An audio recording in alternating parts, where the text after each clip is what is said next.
Hello and welcome to the Avrum Rosensweig Show.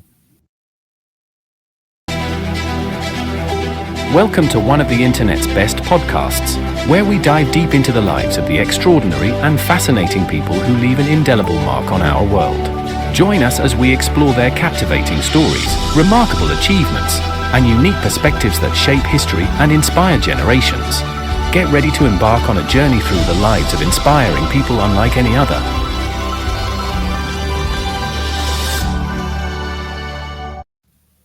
Hello, folks, and welcome to the show. Indeed, it's called the Avrum Rosensweig Show, and I am Avrum Rosensweig.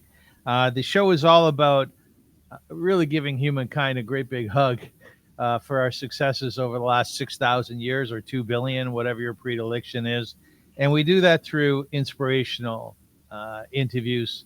But I would like to point out to people that this podcast is done through your support. Sponsorship connects your brand with our engaged, value-driven audience and ensures we can continue creating the high-quality content our viewers and listeners love and rely upon.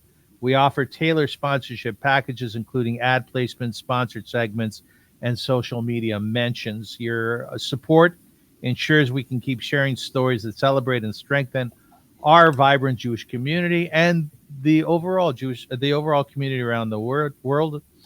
To learn more or to get started, please be in touch with me at avrum.rosensweig@gmail.com. And we thank you very much for helping this podcast out. We couldn't do it without you. Now, we have a fascinating show today. I want to dive right into it.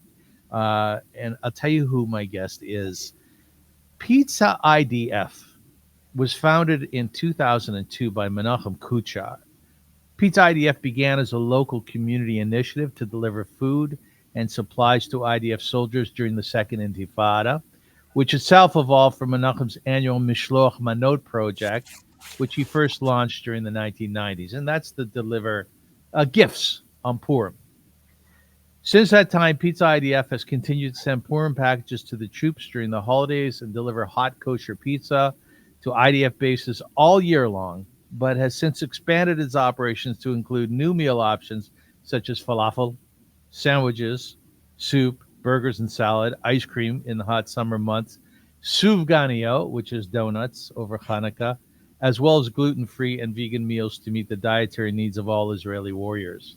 Good for you for doing that. Whether hosting barbecues on base for reserve soldiers or establishing pop-up pizzerias on the front lines in Gaza, Pizza IDF global network of generous supporters include individuals, families, businesses, foundations, and more, and never wavers in their support of our tireless work to serve those who serve us. Ladies and gentlemen, big hand for our guest today, Elisha Kuchar. How are you, Elisha? Hi, I'm very good. Thank you for having me. It's really great to be here. Oh, it's an honor, my friend, an absolute honor. And we should say that, tell us where you are right now. So I am currently in the north, not far from Kiryat Shmona. If you know, it's called Beit Hillel, and I'm in Miluim. I'm with my artillery unit in the IDF reserves. And how is it? There's a ceasefire with Lebanon right now with Hezbollah. How's it going? Is it holding? Altogether, again, like my information, I'm not a high-ranking officer, Yes. but so far, there are little things happening in Lebanon, but the IDF is standing very strong and making sure that letting the Hezbollah know that we're going to take every little break seriously. And as of now, the troops are still in Lebanon. I think the ceasefire talks about 60 days until the IDF withdraws. Yes. And as long as the troops are inside, the artillery is going to be on the border also. So Elisha, you're in your 40s. You're a father of 4, thank God. Your wife is Tanya. And you come up there. You started Miluim after October 7th, and you went through till around March, and went back home, and then you started coming up again.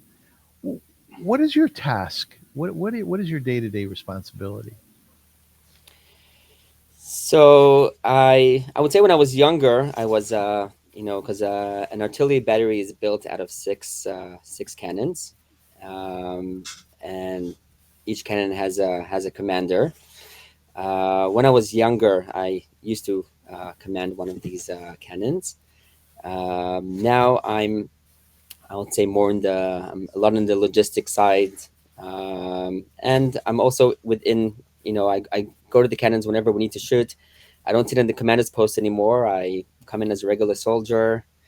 I carry the shells in, carry the ammo in, and do the work that needs to be done. You have the strength for that nowadays. Not so bad. It's tough, but I'm holding.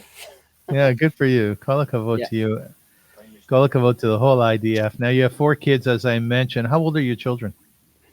So my oldest is he's 11. He's going to turn 12 this January. Mazal tov. That's Yehuda. Then I have Ami, who is 10. Miley, she's 8 years old, and Ariel is going to be 7 this Hanukkah. Mazal tov. After Miley Yeah. Cyrus?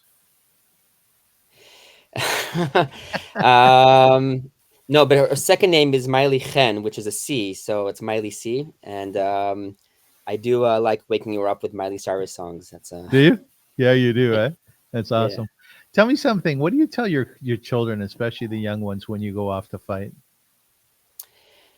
Well, I mean, they're all young, I would say, because he's only 11, Yehuda, but they know they understand that this is the time to be here. We need the soldiers in the right places, and it's kind of the message I like to pass on to them. When the country calls and you can give, so you go. And I would say like I would say before the kids, it's really Tanya's support. And in 2014, it was I'm lacking the name of the operation, protective edge, I think it was called, in 2014. Ami was just born. He was 2 weeks old. We were driving in the car, and my phone rang. It was the call to come up to the reserves. And I remember just looking at Tanya. She was a little shocked for a second, and I told her, "Look, I don't have to go. I have a newborn baby. I can call my commander. I'll tell him, look, I can't come, and he'll understand." And she just looks at me as like, "Elisha, you were called up, and you're going." And that's really her. And the same thing now. It's very, very, it makes it much easier for me to be here, knowing that she's back home, running supporting me in doing this. Pushing, I would say, even more pushing me to do this. When my son was little, he's now 18, and when he was like 5 years old, we started watching hockey. Do you know anything about hockey? So I used to go to camp. I used to work in a camp in the States, so that's when I got to see all these sports. Yeah. Okay, there you go. So we started watching hockey, the Toronto Maple Leafs. Have you ever heard of them? Yeah. Oh, you have? Okay, good. Yeah. And when there was fighting on the ice, my son would turn to me, a young boy, obviously very pure in nature, and say, "Daddy, why are they fighting?" And I'd have to walk them through how that is part of the culture of the sport. Now, this is a very loose comparison, but do you have to go through that explanation with your children about how people hate us, how we have enemies, and therefore we have to fight them and beat them? Or is that just inherent to raising your children?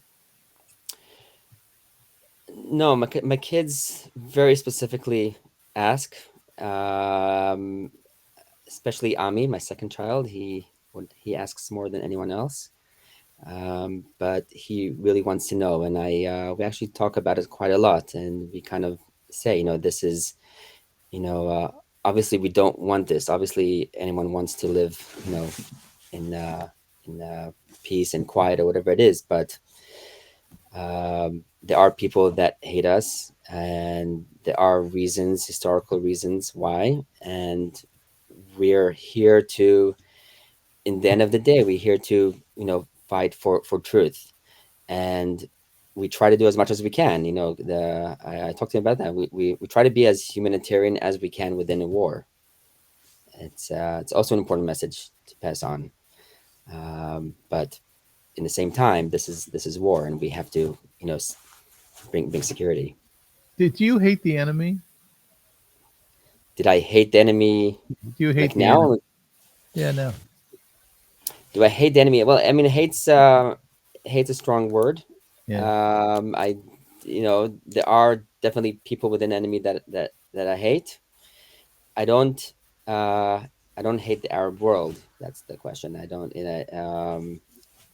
that's not the case at all. I grew up in a frat, in the 80s, and every Friday the Arabs from the town next door used to walk across the valley, and we used to play soccer Mm, together. That's something that doesn't exist anymore, and something that was very unique, I think, for back then.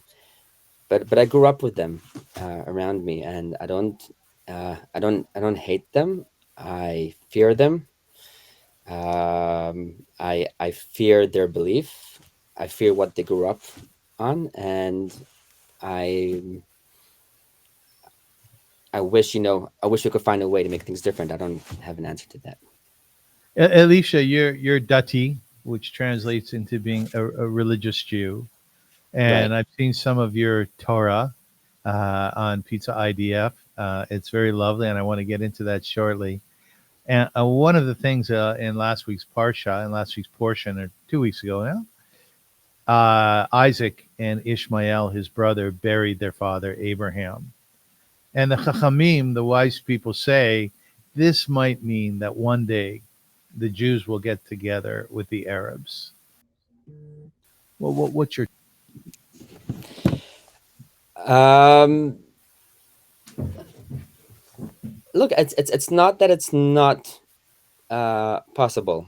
It's not that, again. If I would say, like, like the rules of the Middle East are the rules of the desert, which is the strongest survives, and it's really embedded in here, and it took me a long time to understand that, but it is embedded within the Middle East, and sadly, we always have to show some kind of strength, but from strength, it is possible. In the end of the day, like you said, I mean, there are, um, I have sat down with, like I told you, like, since I was a kid until now, with Arabs many times. My wife is a volunteer with United Hatzalah. She's a medic with United Hatzalah, and they're Arab medics in United Hatzalah. So it's not that it's completely unheard of and whatnot, but it can't come from a place of weakness. It has to come from a place of strength. do you get wary of the wars? Which means, like, Are you tired of all this? I'm tired of all the wars. Well, this war specifically is very, very long. It's a long one. It's a long one. But I'm tired of all the wars.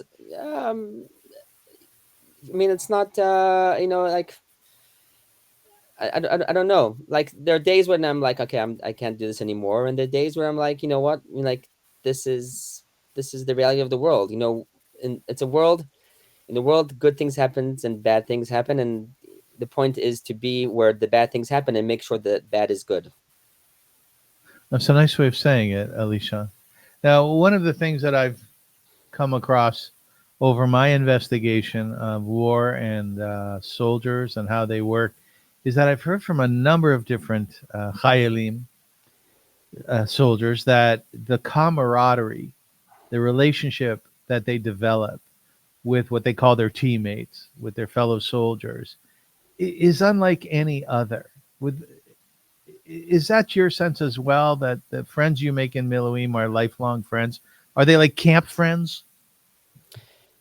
It's funny you call it camp friends, because someone Yeah. once asked me, like, what was the army like? I'm talking about, like, when I was, like, in my basic training and all of that, 20 something years ago. and I told them it's camp with guns. Yeah. Because That's a but good then it one. I really like was. Yeah, because then we were 18. You were 18. You're a little kid, and they put a gun in your hand. But definitely the brothers in arms. I'll even say it more extreme. When uh, regardless of my opinion, my political affiliation or whatever it is, in Israel or but the year before October 7th, there was lots of demonstrations in Israel over the judicial reform or whatever it is, and I hated it. 'Cause I there was just fighting all the time, and I couldn't handle it. And when I got called up on October 7th, and I was stuck in the tent somewhere up in the north, and I was sitting with religious and non-religious and people from the left and people from the right, and all of that disappeared, and I was just so happy. I was like, you know what, like it doesn't matter here. I don't care. I don't care of your background. I don't care of your financial background. I don't care if you're rich, you're poor, your religious thing, whatever it is. We're here together, and it's very, very special. I'll tell you something crazy. Right outside my door, maybe 300 meters from my door, I live in a condominium in Toronto. There is probably 100, 150, mostly Israelis, with flags standing tall this Sunday morning, as they do for every Sunday morning over the last 54, 55 weeks, singing Israeli songs and chanting on behalf of Eretz Yisrael, Israel, and the IDF. Across the street from them are the supporters of Hezbollah and Hamas. Last week, a fellow came with a big chair, and he was sitting in the chair like Sinwar, his last few seconds on this earth. Um, so we in the diaspora have to something new that we really haven't seen to this extent in many, many years. So anti-Semitism is proliferating throughout the world. One thing I'd like to ask.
Hello, sorry about that. Wow. That's okay. We'll just pick up on that. Okay.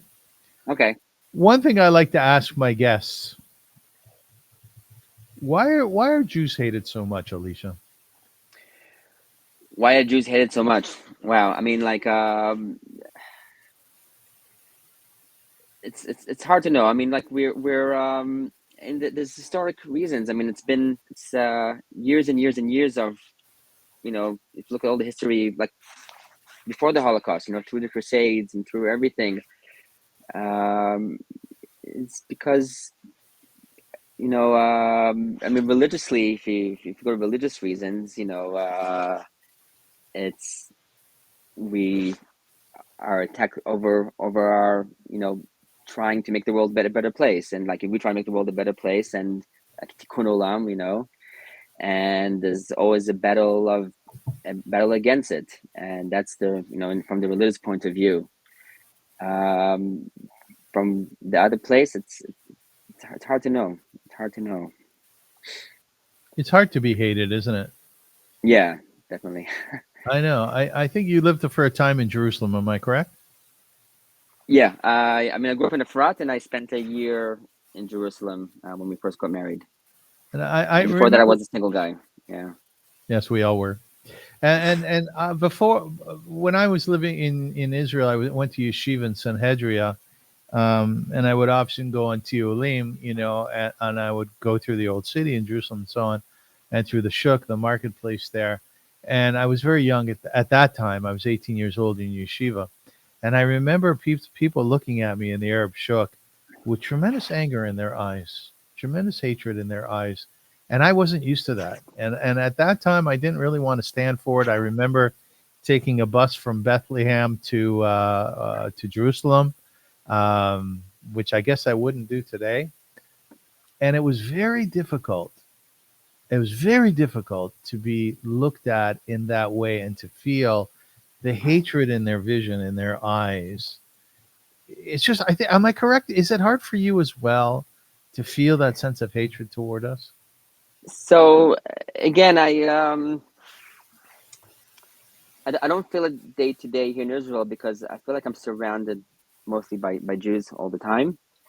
So on a day to day, I'm in Ra'anana, so I'm not like witnessing it like right in front of me as it is. And I grew up amongst them. And if you come from a religious point of view, and again, this is really putting religion back into the box here, is the Muslims, if you read the Quran, believe that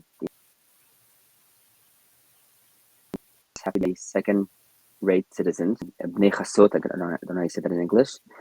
And the fact that we are not is a big, especially here in Israel, which is called Dar el Islam, which is like Islamic land. It's a big religious problem for them. And in this information as a kid, and you grow up with that, so you grow up into a hating adult, and it's and sometimes it could be scary, but I don't live it. I think day to day I'm not living the hate. Day to day I'm living, amongst lots of other Jews.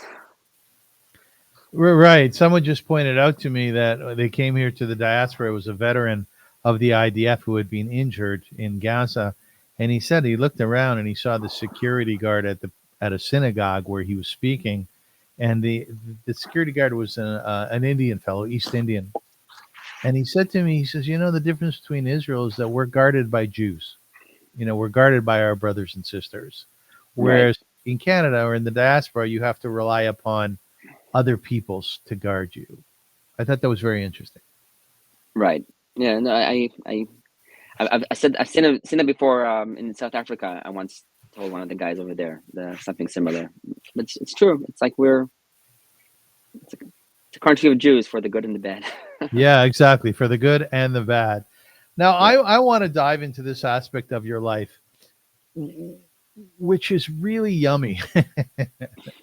I love the fact that in 2002, your father, Menachem, God bless him, he's well, he's with us, he launched this entity, which was called Pizza IDF.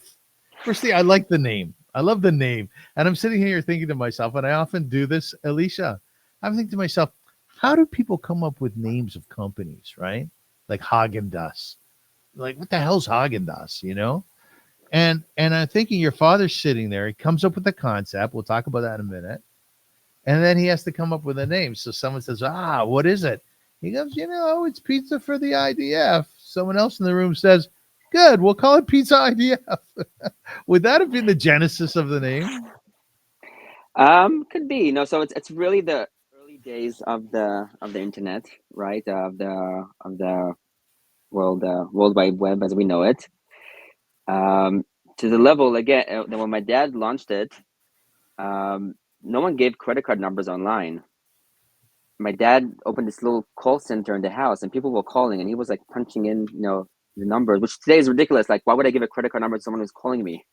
But that was, that was back then, and it was just crazy, and also it completely blew out of proportion, which I don't think he expected it again, because like the word viral didn't exist yet.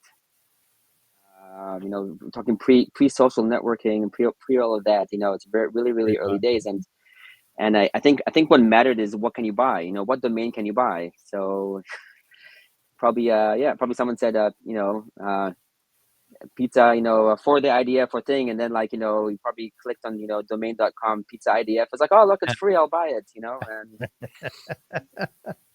So you don't make the pizza, actually. You work through companies in Israel to make the pizza, and you get it delivered. Am I correct? Exactly. So like 90% operation is that. But basically we and that makes the logistics so easy, because pizza is everywhere. Everyone, there's not.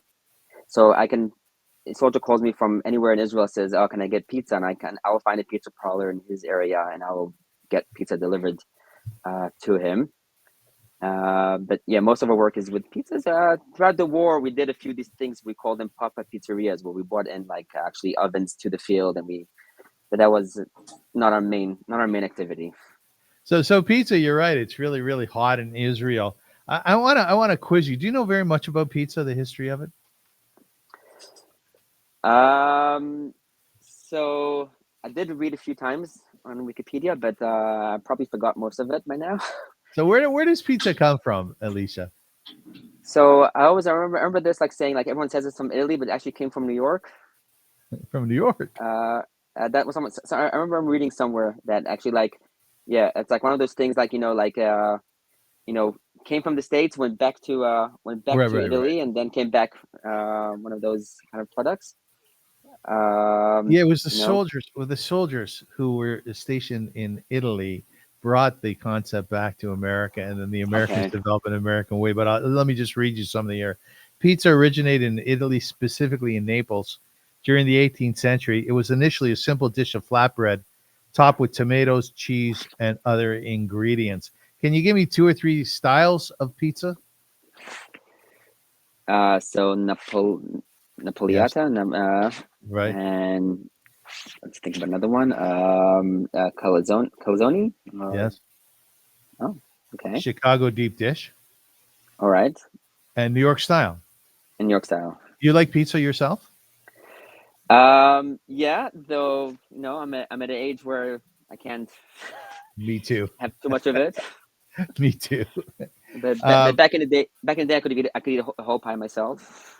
Right, me too, exactly. Now, tell me 5 or 6 toppings that go on pizza. So, well, in Israel, you will not see pepperoni, because You won't. No, it's not kosher. Yeah, because kosher. But olives, onions, tomatoes. There's tuna and corn people love here. Anchovy became pretty big the last few years here. So here's the big question, Elisha. Pineapple. Oh, pineapple, yes or no? I'm not a pineapple on a pizza guy. You're not, especially no. Especially with meat. Yeah. Well, my dad always. I mean, my dad's a vegan now. So, but when we were growing up, he always put pineapple on his pizza. Some people swear by it, and some people say you're completely nuts. Yeah. Now, just finally, a cultural impact that pizza had. Do you know why food sociologists say that pizza is such a popular food? I always thought it was because of the Ninja Turtles. Yes. Okay. One reason. Another reason. Yeah. I don't know. It's just very. I would say it's a very easy food to walk with in your hand, but I don't. Right, like in Saturday Night Fever. You remember that movie in the late 70s? Yeah. He folded over the pizza. But the reason sociologists give is, if you take a look at the picture above your head there, That's a Right. round food. And the idea, Elisha, is that you sit in a circle, everybody takes from the circle. Right? Oh, That's what okay. it is. You know, when you're having an important discussion about, let's say, strategy, and so on, everybody sits in a circle, right? Because that circle is really conducive to I seeing your eyes, you seeing my eyes, and then both of us seeing the eyes of the guy across from you. That's why they say pizza is so popular. Ah, Now, okay, interesting. tell me three very popular pizzerias in Israel. Three very popular pizzas in Israel. Well, there's the pizza that I grew up with, which is Pizzeria Efrat. Um, I was, I still think that's the best one, but don't quote me. I won't call you. uh, yeah, yeah. No, well, there's a lot of amazing pizzas in Israel. And then I try to work mainly with the small ones, the small businesses. Very specifically because I found that, especially during the war, that my added value is the ability to give also a living in these Parnassa. places, Yeah, to give a parnassa in these places. So there's amazing pizza like in Sderot. It's called again, just pizza Sderot. yeah, yeah. And if you go into big networks, so there's we have Pizza Hut here, we have Yeah. Pizza Shemesh, and of course, there's Big Apple Pizza in Jerusalem. So I have here a Luchos in Tel Aviv, Luzzo, known for its Okay. Neapolitan style pizza. Pizzeria 21 in Jerusalem. Pizza Hut, as you mentioned. Oziria, do you know that in Tel Aviv? No, It's never been that one. more No. of a Mediterranean fusion. And then Right. Mamma Maria in Tel Aviv. Right. I heard of that one. I haven't actually been there. So let's talk about today. You're in Miloeim, which means you're in the army and you have work to do. Yet you're now overseeing Pizza IDF. What are the steps that might happen in any given day about delivering pizza to soldiers? Since October 7th, you've delivered, I think, about 80,000 pizza, you said, right? Yeah. So what happens during the course of a day? So my name is out there now. My phone number goes between the soldiers. So I get lots of calls saying, "Hey, we're units. We're here and here. Can we get pizza?" That happens all the time. I can't always say yes because it's really donation based. Because sometimes I'll say like, yeah, easily, and sometimes I'll say, look, let's wait a few more days and I'll see what I can do. And then I have again I've been because I've been doing this for 22 years. I have a lot of contacts, and the pizza places, they know me. So I call them. I say, I need to make 30, 40 pies, and they know I'm good for the money. So they'll say okay, and they'll call me back, in a day or two or five, to get paid. So it makes things much easier on that side. I also have a lot of volunteers they're happy to take, because many times the soldiers can't get the pizza itself. So I'll have a volunteer, pick it up and deliver it to them, because a lot of people, again, it's a 22 years, network. But sometimes I actually have a footage where like I was actually in the cannon, we were busy firing, and I was in the same time coordinating the pizza. It's like this You're really funny kidding. video. Yeah, yeah. Really? It's like And your from bussy, yeah. your guys, your commanders, they're okay with this stuff? Yeah, well, they know that sometimes, I don't I always feel bad, like, when I give to my own guys, but they know that sometimes I do. There is And at least they're yalla tafsiki ma pizza kvar. singing pizza. Yeah, but they're I keep on coming. I passed the mandatory age, and they happy to have people coming. I mean, on some level, you must be a sort of hero amongst the soldiers, no? Yeah, sometimes I feel that. Sometimes like I like I have this little like again, it's a little gaiva sometimes I would say, but yeah, like they do look up to me, I would say. It's fascinating. I mean, because Yeah. you've been on many TV shows and radio shows through interviews, right? And and the guys from the basis, from the base, they call you, so they know who you are. They know what you can deliver. You're good at it. And I just think that everybody who does food loves food. I used to do a restaurant and food show on commercial radio here in Toronto. We did a number of TV shows with my partner, Marty, I want to dedicate the show to him. He's unfortunately very, very sick. And I'll tell you something. It is true that the way to a person's heart is through food. And I would even argue the way to their soul is through pizza, you know? I actually made these patches. There's a famous saying that's like in every army kitchen, which is in Hebrew, "Hatzavat zo'ed kevato." The army marches on its stomach. That's great. So it's true. And again, it's a pizza is an added. It's like a treat. Like I always tell commanders, don't plan your whole dinner around my pizza. Like this is the added value.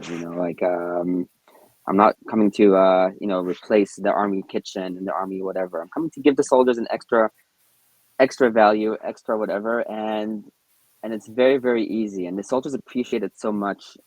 It's just like crazy. And I tell them this comes from donations from overseas, and they get so excited because you do feel many times here that there's not really any support. And guys, there's so much support. Yeah, so tell me about that. I noticed that your website, which by the way is superlative, it's outstanding, and everybody can see the URL, the address at the bottom, pizzaidf.org. I love what you do because if I want to underwrite or sponsor or give charity tzedakah towards a base, or if I want to do it towards a group of soldiers, I can do it. And the prices are all reasonable, right? Is there a tax receipt that comes with it? So we did basically we are fiscally sponsored by the PFAP, which is an American nonprofit run by my good friend Dr. Melissa Kronfeld, and she does. You can check out the PFAP because she does amazing stuff, supporting lots of different projects here in Israel, all for the good of the Jewish people. Yes. So we give the 501c to people from the U.S. We do have an option for receipts from Australia, Canada, and the U.K. It's just a bit more complicated because the nonprofit laws there are different. So when someone donates through that way, it takes you much longer to get the money from into Israel. Yes. But again, because the parlors know that I'm good for the money, they'll I'll tell them, look, I can only pay you in 3 weeks time or in a month time, and they usually say okay. So Elisha, let's walk through a scenario here. Would you get a call from inside Gaza? So not from inside Gaza itself. I would get called basically because the logistics commanders are, they go in and out. So I'll get a call from the logistics commander who's right now outside of Gaza, and he says, look, I want to take pizza into Gaza. And I will say, okay, when do you want to do it? And we'll make sure that pizza comes to him as close as possible to when he's going in. And then he'll drive it into Gaza itself. A few weeks ago, I drove with my kids. We went down to near Jewry, to where the soldiers were, and we actually gave the soldiers the pizzas ourselves. It's something that I like doing with them whenever I can. Yeah, of course. What was that like? No, it's an amazing experience. Except there was one point. There's actually a big problem now in Gaza. There's tons and tons of stray dogs. I heard cats as well. Yeah, there's tons of stray dogs, and my son Ami saw one of the dogs. He came to say hello to him, and he was excited. But then suddenly a whole pack came running in. So which is not as exciting.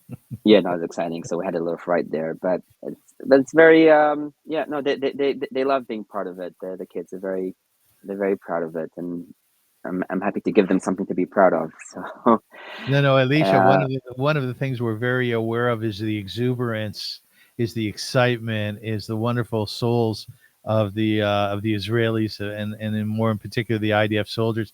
So when you deliver it with your children and you give them the boxes and they open up the boxes, can they put in an order? Like, can someone say, yes, I want mushrooms, tomatoes, and or is it just stock? no, so it's just stock. Every now and then, like a soldier, like and someone will call me, and I'll uh say like, look, we really want this and this, and I'll say, you know what, I can do it. I do make sure almost always, if I can, to have some like gluten free Yeah. and vegan, because I know there's always those special dietary needs, and which I can't necessarily anticipate. But when it comes to the toppings, I always tell the pizzas, just mix and match, what soldiers like, and send it out. I can't, the logistics of dealing, with each topping is complicated. Can you imagine if you were on the phone though? Well, hold on a sec. You want what? Yeah, that's onions and they would make you Yeah, machuga, no? yeah. So, but like every now and then, I like someone calls and like he says like oh, my guys really like this topping, and I'm like, what, I'll tell the guy to make that topping. Not a problem. Any crazy toppings? No, not I think Not so so. much. Like the classics, all the classics. Nothing Okay. nothing So let me special. take a step back. So you go down there with your children. Did you say, honey, here, everybody take a box and give it to the chayalim? Like, how did it work? Yeah, well, the kids basically, basically, in this case, we basically met the soldiers like right, at the last point before going into Gaza, and basically they came in with a Hummer, and my kids, helped the soldiers carry it from my car into the military vehicle. But sometimes, let's say on last year Purim, we did this big event in the Givati base. In this case, we actually bought pizza ovens and we made the pizza fresh right over there. And then my kids were, they were cutting the pizza. They were, moving them around the soldiers. Well, do you know, my mother used to be very excited when I would eat her food and be satiated by it. Achalti v'savati, as we say, right? You're eating, you're satisfied. Are you like a bit Right. of a Jewish mother that way, where you watch the IDF soldiers eat your pizza and they'll just be so satisfied and you'll get a lot of nachas from it? I never thought of it that way, but yeah, no, for sure. I definitely, again, because again, I would say 96% of the cases I'm not there, because again, Yes. I don't deliver the pizza, but the soldiers send me videos of saying thank you. And I usually try to also let them know who sent it. I would say pre October 7th, I used to actually print out a letter in each pizza, and I used to stick it in each pizza saying, "This is the blessing of the guy that sent you the pizza." The numbers, obviously, post October 7th, the numbers went so high that became impossible logistics. But I do try. I send him a list of names. I said, these are the people that sent you the pizzas. And many times there's like Oh, yeah. people send a pizza with a specific blessing. So I let them know, guys, this is what the person said. So many times the soldiers will send me a video saying thank you, or I'll get a voice note, from one of the commanders saying like, you don't understand, like we really needed this now. And I'm like, oh, you know what? So it's Uh, amazing feeling. It feels really good. Yeah. And like I always write in my emails, like I try to do every Friday an email, kind of to update, how the week went. And I always say like, I'm so thankful that you know you're supporting, Pizza IDF enables me in doing this. ah. So you have great fulfillment for that personally. You have a sense of purpose that way. Yeah, definitely. Isn't that fascinating? Yeah, I have it's this thing. very. I'm just thinking about, purpose and meaning in life. You should live to 120, as we say in Jewish, Admei Esrim, right? But one day when you're leaving this earth and they create a tombstone for you, it'd be a big picture of a pizza on there, no? I took this from my father back in 2012, and my daughter already informed me that she's taking Pizza IDF. Isn't that lovely? But I have this plan, and I haven't done it yet because I also bought burgeridf.org, and I said I'm going to do a burger website, but haven't got to it yet. But my son always says, tells her, if you take Pizza IDF, I'm taking Burger IDF. Elisha, what I find beautiful about your creativity, about the work that you do, you're really thinking it through, and you're really trying to create not only an Israeli environment and atmosphere having to do with food, pizza, and so on, but very much of a Jewish one. So, as an example, as Hanukkah is coming up and sufganiyot, donuts are very, very popular because of the oil from within. You will be giving out sufganiyot as well. Am I correct? Yeah. So we're doing some videos as well. Again, that's something some things I added on myself, like poke bowls, falafels, and this. Sufganiyot is something my dad was already doing every Hanukkah. Yeah. But yeah, we do. We basically do sufganiyot, and we have my volunteers. They go around bases, and they light the the menorah with the soldiers and give out the sufganiyot, the donuts. Magnificent. What about Lebanon? Same thing in Lebanon. You won't. Your pizza is start taking into Lebanon by the supply soldier. Yeah. Yeah. So it's also, by the way, when I send pizza into Lebanon or into Gaza, I go to the more high end pizza, mainly because I know that the chances the soldiers going to get this pizza hot is slim to none. And the cheaper pizza, once it gets a little cold, it's like not edible. But the fancy pizza is you can eat it 6 hours later and it still tastes really, really good. So those are the pizzas I would send into Lebanon and into Gaza. But we get it all the time.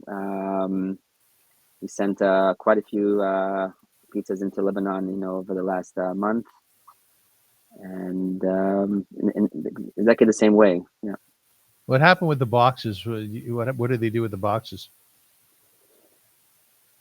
Well, it's part of the routine in the army altogether, because it's part of the logistic commander is also in charge of of the waste. You don't leave waste behind us. They teach you that very early on. Each soldier carries, like, in his thing is also a garbage bag and collect the garbage, and there's a truck that its job to collect. The army is very comes to to waste and waste management. So from the Israeli soldier side and from the diaspora side, because it is truly a partnership, are there any fascinating stories that you like to tell about a chayal or chayalim receiving the pizza, something in particular happening because of it? And on the diaspora side, of donors contributing money towards this wonderful effort, very interesting prayers that people have given or things that they've told you. So there's a few interesting stories. I'll share two. One is we started this project, during the war, because the reserves became a very big and long thing. It used to be like, we do once a year, once every 3 years, and suddenly we're doing, people are doing 120 days, 150 days, 200 days, Yeah. and it's really affecting everything back home.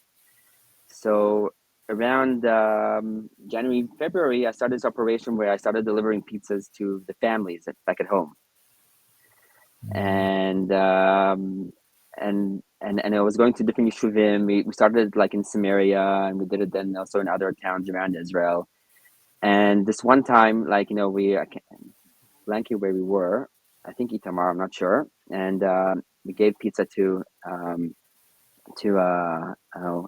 like, I walked into one of family. I delivered the pizza, and she goes to me, "Oh, it's so funny. Like, my husband told me they got pizza yesterday and whatever, from someone." And I literally take out my phone and I'm like going from like yesterday. It's like, is one of these your husband? And like, he literally got pizza like the day before, and he like in Gaza, and like she got pizza a day later, and that was very, very funny. And there was also this one time when someone in Israel we have a lot of lone soldiers, which is basically people from the diaspora that come to Israel, young kids that come to Israel to join the IDF, leaving the families back behind. I'm sure you know a few families like that. Yes, I do. And there was this one time, basically a community. Sometimes communities come together and donate pizza. I get like an email saying this is from the community, and a community came and donated pizza, and with a very beautiful support for the IDF. And I happened to be in that delivery, and so I tell everyone, this pizza is coming from a community in Englewood in New Jersey, and suddenly like one of the guys, basically a lone soldier from that community, was on the receiving end. So it Beautiful. wasn't planned. I didn't know he will be there, but I literally connected him back home. It was a Unbelievable. very special moment. Yeah. Elisha, is it safe to say that there's an added component to your service in the army that maybe other Chayalim don't have? You mean like through Pizza IDF? Well, it's Or fascinating to me that you're about to launch a missile and you get a phone call. We right. need some like I can imagine. I know many soldiers. I have family in the IDF, and it can be boring in the IDF, right? It's a lot of sitting around, huh? Yeah, like it's a lot of sitting around. Yeah, there's a lot of times when not doing too much. So from that perspective, it definitely brings an added value, and it's a special feeling also to be in the IDF while supporting the IDF. It's Yes, yes, definitely yes. gives it an extra special feeling. But I know, because again, I'm not gonna be doing this forever. We're not getting any younger as it is. But definitely, even after I stop doing reserves, knowing that I have this and I'll still be connected, so I'm happy for that. I have to tell you something. Just as someone who first met you, I'm so incredibly proud of you. If that's okay. Thanks. I Well, am. I am. blushing. Yeah. Oh no, it's a blessing. What you do is absolutely incredible, and I can only imagine how much happiness you gave to a chayal or chayalot in a moment, even in a moment. I mean, what you guys are going through is extraordinarily difficult. It's demanding. You're away from family, right? Right. And here you have this ability to feed somebody else and to feed them in a spectacular way, because who Yeah. doesn't like pizza, right? Exactly. I would add, permission, like just another value which kind of hit me during the war, um, which is the ability to support small businesses. Yes, yes. And before I'll share this one little story. Like before the war, about 2 or 3 weeks before October 7th, I get a call from a pizza shop in Netivot. Like a young kid opened a new pizza shop, and he heard my name, and he calls me and he says, "Look, I'm opening a new pizza shop. So if you ever need to send pizzas down south, please remember my name." I'm like, "Okay." I save his his name, and I forget about it. And obviously the war broke out, and so like I start sending messages out to all of my contacts, saying like, hey, I'm gonna need to send pizza soon. And he answers back with, I would say, a semi-suicidal message. Obviously we know what happened in Tivot, and on that level, but also he's this young 26, 27-year-old kid who invested all his life savings into opening a pizza shop.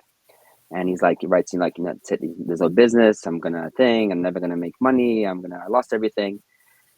And I was selling the place. I wrote back to him. I was like, look, tomorrow morning, I want you to open the shop. I want you to bring in at least 2 workers, because I'm talking about 200-300 pies a day. Yo. And I was like, what a blessing. Like, God just gave me the ability to, Yo. give someone parnasa, while feeding soldiers. I was like, what? And it Uh, completely blew my mind. And the funny part is, I told my father about this, this amazing feeling. And he told me that back in 2002, when he started the operation, his original thought was, how can he support businesses during, a war? It makes sense. And so it's like 22 years later, I'm on the same wavelength as yeah. he was, it's an incredible feeling. Yeah, I love you, Alicia. I love you. Thank you. I want to conclude with a couple of things. I've been reading poems from artificial intelligence to my guests, And we created a poem about you on artificial intelligence. It goes, a poem for Elisha Kuchar and Pizza IDF. You want to hear this? All right. In the land where courage rises high, where soldiers march beneath the sky, there's a name that echoes kind and true, Elisha Kuchar with a heart that grew. Through the hands of his father Menachem's dream, Pizza IDF was born like a bright sunbeam. With love and care they spread delight, feeding those who guard the night. Thousands of pizzas, warm and bold, to soldiers in the field, brave and cold. A slice of comfort, a taste of home. No soldier stands, no soldier roams. Without a donut, too, to share the joy. Sweetened moments for every girl and boy. From the heart of Israel, a family's touch, uniting in service, it means so much. For Elisha, his mission's clear, to feed the heroes who hold us dear. So here's to the Kuchars and their noble quest, a small act of kindness in service the best. Through pizza and donuts, they lift the soul, filling hearts and bellies, making soldiers whole. Mata Choshev. Oh, I like this segment. I like It's nice, no? I like this use of AI. Yeah, it's fun. It's very good. So, in conclusion, Elisha, I want to say a blessing for the IDF soldiers and for the hostages. May he who bless our ancestors, Abraham, Isaac, and Jacob, Sarah, Rebecca, Rachel, and Leah, bless and preserve and protect the captives and missing soldiers of the citizens of Israel and the Israel Defense Forces. May God rescue them from captivity and speedily restore them in peace in the merit of the prayers of this holy congregation who pray for them. May the Holy One, blessed be God, show them mercy, increase their strength, remove their pain, and send them a recovery of body and spirit. May God return them to the bosom of their family swiftly and soon. And let us all say Amen. Elisha, thank you so much for doing this. I'm really, really grateful. I really am. Thank you. Thank you for making time for me. And really, really, really great to meet you. Ah, it's lovely to meet you. And I have to tell you something, you know, in your mind, after doing this within the family for 2 decades now, it's rote for you. It's something you do all the time. It's zalok koka chadash. It's not that new for you. But for me, who has a very fresh perspective on what you do, I think it's absolutely magnificent. And I think people are going to love this interview and take out of it. Number one is that you are feeding IDF soldiers. Number two is that you're a very caring and loving Jew who's all about chesed and kindness, and that's the roots that you come from. Just all of that. So thank you so much for being my guest. I appreciate it greatly. And I would encourage the listeners and viewers to go to pizzaidf.org and contribute as much as you possibly can. You know, all in, man. Let's buy some really serious pizza for the IDF and help a lot of people. Every slice counts. Like literally one slice makes a difference. Oh, that's good. Every slice counts. Do you use that? That's a good one. Yeah, that's my hashtag on Twitter mainly. Every slice counts, and give people parnassa, a way of making a living. Anyways, Elisha, we're going to stay in touch if that's okay. 100%. I'm excited to meet you, and I'm very. I've been watching your shows the last few days. You know, since I met you online. I really enjoy it. Thank you, and mostly Elisha, thank you for fighting on behalf of Jews everywhere and for good people everywhere. Kol hakavod to you. Thank you. God bless you and your family. Toda rabah. All right. Okay, folks. You're welcome. You're welcome. Thank you for listening and thank you for watching. Please stay with us. We have some amazing shows coming up. And once again, please go to pizzaidf.org and invest through tzedakah, through charity, in this wonderful, wonderful venture. Until we meet again, like they say in Yiddish, Sei gesinnt. You know what Sei gesinnt means? Yeah. I grew up. You speak Yiddish? Well, my grandfather was spoke Yiddish, so I have some words. All right, so Sei gesinnt then. Yeah. Okay, we'll see you again soon.